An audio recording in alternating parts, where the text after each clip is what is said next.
Have you ever been Higuained?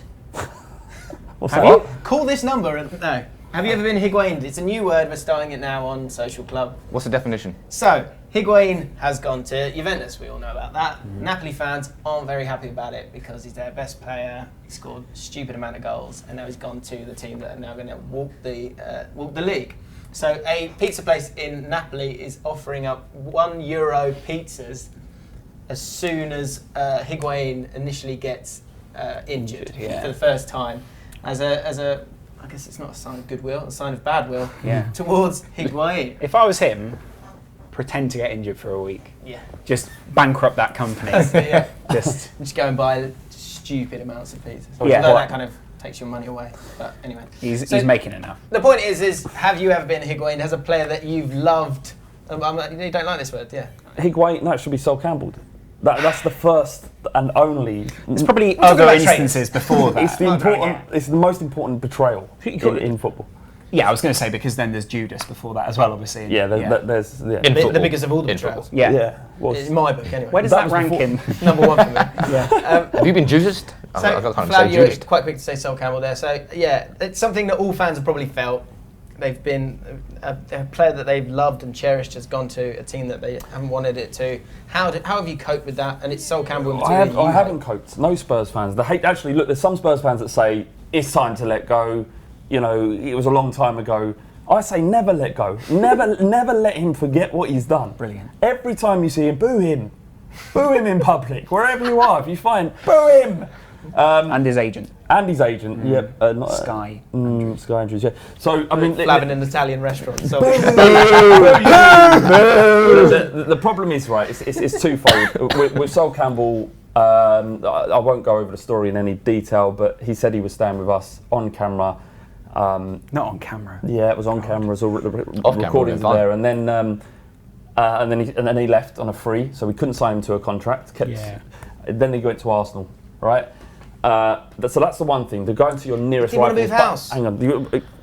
All right. Well, fair enough. Kept the money in the area. He didn't want to move. He went to Arsenal, to your greatest rivals, and secondly, it's cemented the fact that your club captain, the man you built, the resources we put in, were just being given to our arch rivals.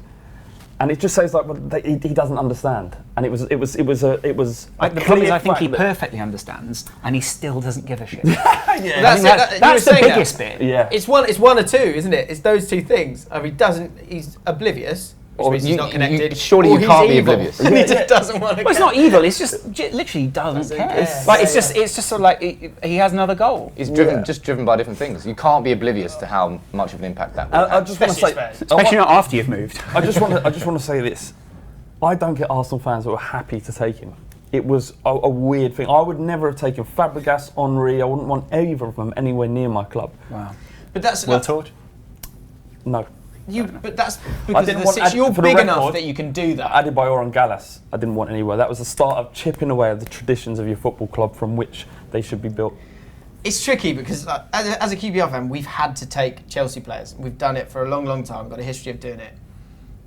It's not the best footing to start with as a player that comes to your team, but you get to a point where if you're smaller, you kind of have to get on with it. So it's something I've had to sort of stomach, but you're ready to attack them if their name's Jose Basinga and they tend to be the biggest knob on the planet. But that's something that I guess Liverpool and Man United. Huh? You don't hold that. Nah, but you move on. You move on. Yeah. But with Man United and Liverpool, and I guess Spurs and Arsenal, the rarity of it makes it that much more explosive. I think even Liverpool fans sort of hold the Rooney factor against him. The fact that he just came from Liverpool and went to Manchester. Now, it's not like, so you can boo him, you could boo Wayne Rooney from a number of different areas. And so it can be, A, you once played for Everton, or B, it can be, you stabbed our brothers in the back. Yeah.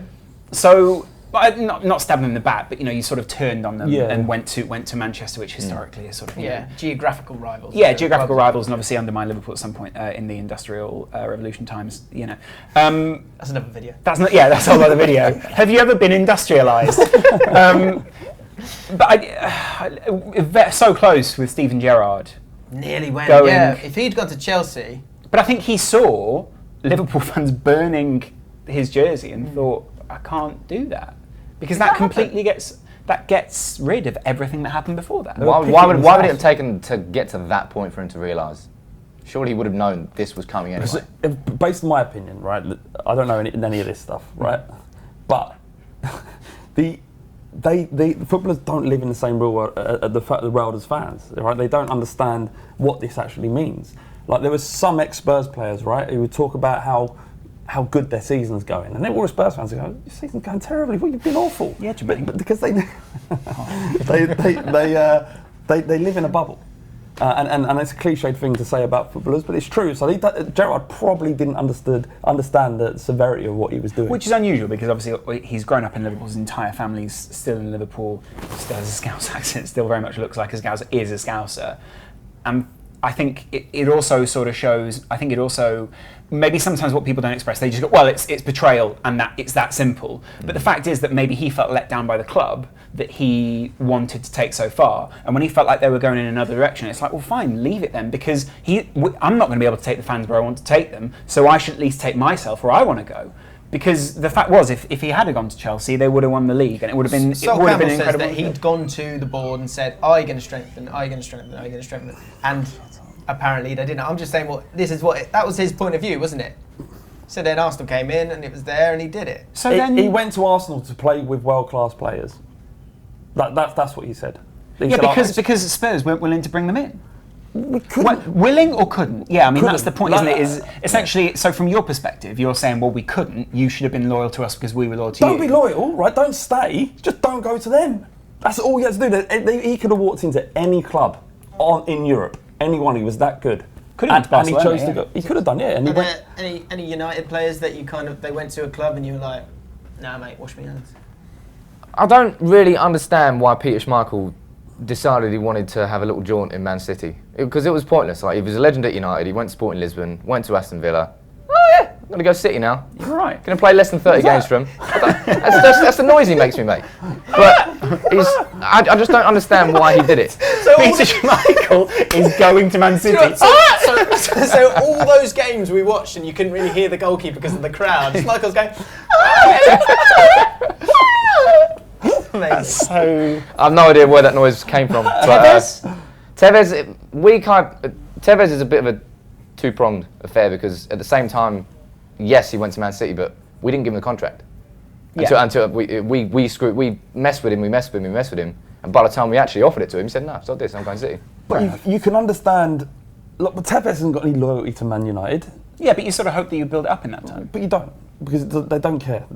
But Sol Campbell was built at Tottenham. I want to talk about Sol Campbell again. All right, moving on. Just wanted to get that point in. There is also that sort of point of the Fernando Torres type transfer, where Liverpool got 50 million for it, but then when he comes back to the club, Daniel Agger puts his foot through him because he's like, look, you left. Yeah. And I guess that there's the classic example of that would also be Aston Villa. So when Villa were on the brink of the top four and Martin O'Neill had taken them so far, the exodus at the club, because all these other players saw other projects they want to be involved with, Gareth Barry, Milner, Ashley Young, possibly Agbon Lahore had his head turned as well, and a couple of other guys. Should have taken that move, shouldn't he?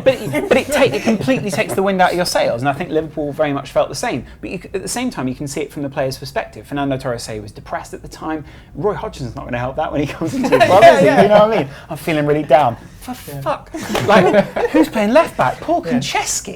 I mean... Yeah, skips back in from work and Mrs. goes, you seem chipper. Yeah. I've had a chat with Roy. And he really got me And going. he says, yeah, exactly. It's all going to be fine. Yeah. And then he went to possibly the worst club to go to, because they were never going to be sympathetic in any way, and they weren't going to try and rehabilitate him, and he was expected to go in and just be the big guy. And I don't think Liverpool can resent him for wanting to leave. Are we being narrow-minded a little bit to say that any player Four should white just guys in a wanna- room having a chat, narrow-minded. Don't think so. What makes you say that? They're narrow-minded to think that that's all nonsense. You should just be able to go to whatever is the best career move that you should do. That's not how football clubs work, man. It's how how football clubs No, work. but it is. It's how football clubs No, work. it's Figo. From a fan's perspective, anyway. Because a fan's perspective of how a football club is completely different. It just shows the difference between the business and the sport. The fans love the game. They hate the business because of the things it makes players do, and it's something the fans have to accept. That's also what it comes down to. Ibra? I mean, Ibra played for a number of Italian clubs and is loved at all of them. The only club he's not really loved at is Barcelona because he went directly against their ethos. That's quite Went interesting. against Pep as well, didn't he? I guess. I mean, they're one and the same essentially. And then you get NBA teams as well. Those guys trade all the time. Kevin Durant, all those jerseys that were burnt this summer because he moved from OKC to Golden State. I think people were upset about that. Ultimately, I can't, it's based out of the Sol Campbell experience. I changed my philosophy in supporting my club and realised that the players in the shirt are not really that important. Who's the last player you looked at and you thought, I love you? Do you know what? I fucking love Eric Dyer. I do. I love him. Is it because you look a bit like him? Just because he broke Chelsea down. He just smashed them to bits on the pitch, and it was the first time I thought, oh, there's a bit of spite at Tottenham. You saw the footage that's come out. That's a lovely question. Go on, quick answer. Xabi Alonso, not hard. Ali Fowler. There you go. And Herrera. Oh, wow, why? He's just such a nice chap. Yeah. So mank, isn't he? Yeah. Such a nice chap. Well, I mean, that's a good time to Most wrap it up. southern So, two good questions chat. for you guys. Jeez. Have you ever been Higuain? Can we cut Every that fan has. Nope. Let us know in the comments below. And who's the last player that you watched and thought, I love you? Michael Owen. Michael Owen. Just we didn't get that in. If you enjoyed the video, give it a like. Check out all the other Social Club videos. Oh, what? Yeah, you sneaked off. I thought you meant who you loved. God, no. No. It's just we didn't get that in. It's just Well, it just shows you the kind of your legacy is not important. yeah. Owen screwed himself over completely. Yeah, at the number of places. I mean, he's going to be remembered for that helicopter video for the rest of his life. What's that? Was it naked and doing that? You've seen that helicopter video. You've seen that helicopter video, though, right? You've seen that? You've seen the helicopter video. All I imagine is you meat spinning now. Stop doing that. Can you? What, meat swinging? Yeah. Yeah, I can do that, yeah. Have you been Higuain? Who's the last player that you loved? What do you feel about Sol Campbell? Let us know in the comments below. Enjoy the video, give it a like, subscribe to Ball Street, and check out the next I'll section. show you later. Ball Street FC has been formed, and the guys on your fan channel are going to be taking part in our first game, the Game of Fans, against Spencer FC's #United. If you don't want to miss out on any of the action, all you've got to do is subscribe to the Ball Street channel right now. Do it right now so that you can say, I was there when we were shit.